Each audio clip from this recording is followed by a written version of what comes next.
Hey, this is MassX with a brand new GACHA revenue report for February 2026. Today is March 1st, so I'm recording this right now as this drops.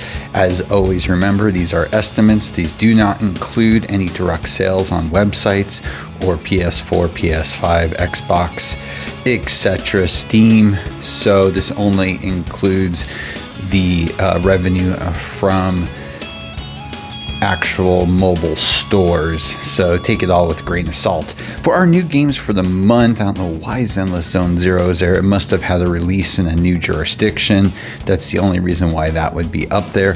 But the other three too, I have done videos for. Abystia, all these came out literally with just days left of the month, basically 4 or less days. You've also got Metabot Survivors, which I have a video coming for that, and Star Sailors, which I actually really like, but it's also a soft launch on only 2 jurisdictions.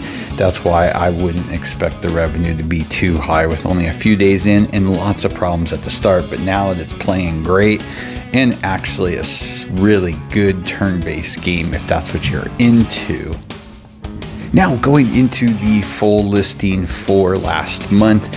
And first is Genshin Impact. It went down, but is actually in first place at 54 million. Weathering Waves, massive jump to 46 million. Crazy for all those people that kept hating on that game. Well, this game is going nowhere. Naruto Mobile, crazy. Just China alone does crazy numbers. They need to find a way for that to come out globally. It is a travesty that it's not. Dragon Ball Z Dokkan Battle number 4. That's crazy too, man. That has made its money back and then some. Love and Deep Space, Pokemon TCG Pocket. No surprises for any of these. We've got entering into the field now. Arknights Enfield at 28.5 originally, now at 25. Not really much of a difference. Very impressive. I know there's been a huge love-hate relationship with that game. Either way, the numbers don't lie.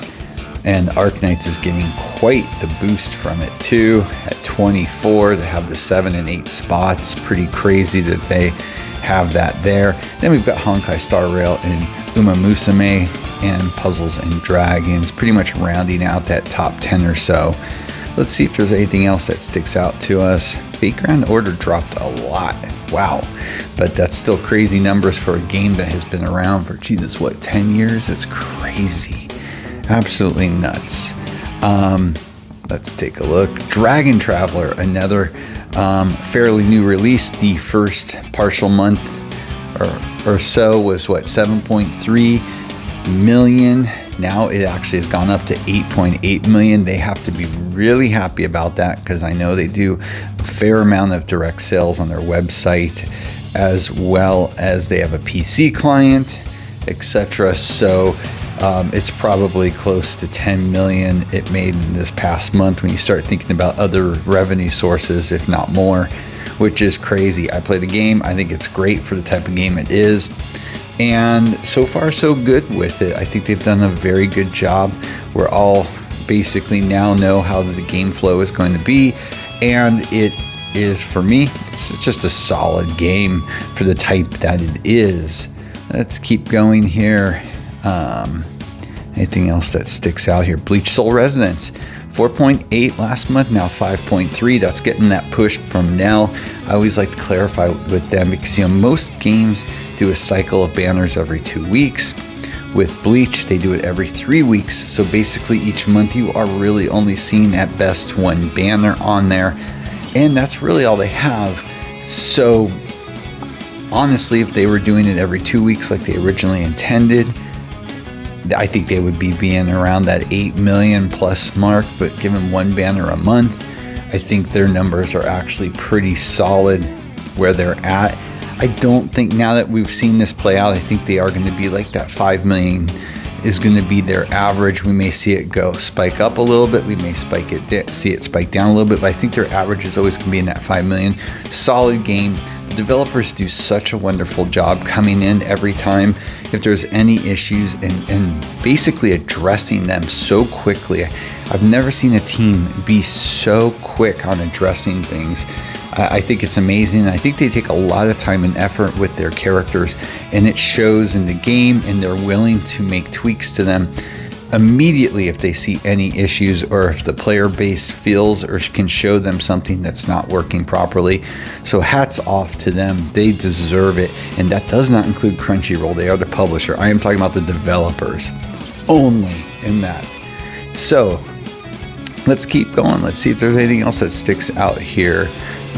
First 1999 dropping from 7 to 3. Jujutsu Kaisen Phantom Parade from 7 to 3 dropping. Let's see here. I was not very impressed with the current roadmap being presented for JJK Phantom Parade, quite honestly, for March. I just have had a hard time staying interested in that game for a while now, which is a shame. I think it's because I just burned myself out from playing both the Japanese version for so long and then playing the global simultaneously. Either way, it's fine. If you're a JJK fan, it's what you have to use and play with these days. So take it for a grain of salt. Looking at everything else in here, nothing else is really jumping out to me. It seems kind of flat. Dragon Raja Re-Rise. This is interesting. Okay. You can see it jumped here. It now has finally opened up to a certain degree in other jurisdictions. They mark it as an early release in the US. I covered this game and have a few videos out when it first came out. I think it was originally just available in C and maybe another area. It's a very interesting turn-based, very stylistic game. I thought it was really good. I played it for a couple months and backed away from it because I thought by then I would be seeing some more launching in other jurisdictions. That didn't happen. Now it is coming. I'm not sure if I'm going to go back to it or not. I'll probably do a video on it this week because, again, it's still limited with an early release in Android, but it's a very solid game. And if you've played the Dragon Raja stuff previously, you probably would really enjoy this. And I think they did a very good job on this game. Like I said, it's got a lot of cool graphics and style to it, and the gameplay and what they offer you just a lot to do is actually pretty cool with the game. Let's go ahead and keep going here. Etheria Restart. This is one I was interested in seeing. So jumping from 820 only to 975. That is kind of disappointing. Now it went up 11 spots. You know, they did that whole new server launch. I expected it to jump much higher. I thought it was a very smart thing what they did to attract returning and new players to the game. I would have expected better numbers than that, quite honestly, from it. I think they had the right idea, but I don't know. It's at least on these numbers, it's not showing it's panning out yet. But who knows? We'll have to take a look at that in another month. Anything else popping out here? Lost Sword. Ooh, from 1.1 to 500. They have a big collab coming. I expect that to change. I actually went back and am just doing my dailies on the account so I can cover the collab coming in a few weeks. I want to say they haven't given a hard date, but I'm guessing it's going to be at the end of March, early April. I'll do a separate video when it gets announced and released, but you know, Lost Sword is what it is. I played it for actually, like, gosh, I don't know, 6 months maybe, and you know, I enjoyed it. But again, I cycle in and out of things so much. I only keep a handful of games steadily all the time that I haven't left in quite some time. But Metabot Survivors, we talked about that before. It's a new release. Very similar to the Hunter x Hunter Nen Survivors game that came out, which I've done a few videos for, which I am playing and actually really like. I was not very impressed with the Metabots version of that type of game. I'm going to be doing a video for it, but yeah, maybe you just have to be a fan of the IP. I am not, nor did I have interest back in the day when it was more popular. So that might be part of the reason why, but it's nothing special.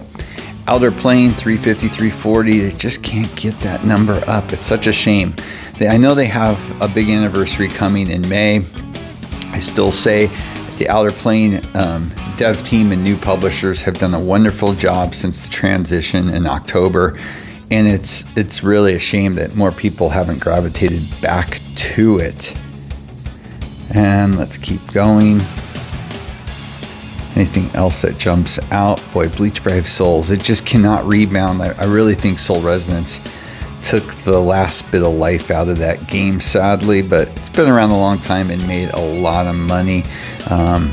If it does step away at some point, they have nothing to be ashamed about. They were the only Bleach game in town that had any sort of decency to it in a long time. Yu Hakusho Slugfest, ooh, up what? A whole $8,000. Yeah, the team for this game is so bad. They just don't get it. They really don't. They could be an easy 350 to 500K a month, which for this type of game would be plenty and make them a nice chunk of change, because the costs are not going to be high in this type of game, and they just don't get it. So yeah, I mean, that jump has to be from the Valentine's Day event. What little jump there is from people wanting to get the newest Genkai that they released, Younger Genkai, which was a good character. It wasn't like game-breaking like Maid Botan, but again, a good character. So enough people to generate a little bit more money purchased that character. Continuing going on, Resident Solstice, such a shame, such a good game. Yeah, I would not be shocked if EOS comes on that one sooner than later. And kind of going through the rest of this, I don't see much more. Again, I gotta repeat, I think Star Sailors is a good game. If you are able to play it in like turn-based, you should give it a try now that it's working so well. And they've got tons of rewards because of all the problems the first 4 days of launch. Let's see, Mirror Star Legends got EOS finally. No shocker at 6K. I'm surprised they waited as long as they did. Data Live Spirit Echo was said to be EOS-y, but then I'm seeing advertisements for it. So I don't know what's going on. Are they just pulling it and re-releasing it? It's crazy. But that's really going to do it for this month. Nothing really crazy out here at all. But real quickly, as a side note, because I get asked this by a friend of mine. So Infant, you don't have to DM me. 7 Deadly Sins Idol, it looks like it is somewhere around 120K for last month. So there, that is for you. So yeah, that will wrap it up now for the second time. So with that, as always, please like and subscribe. It helps a lot. Have a great day.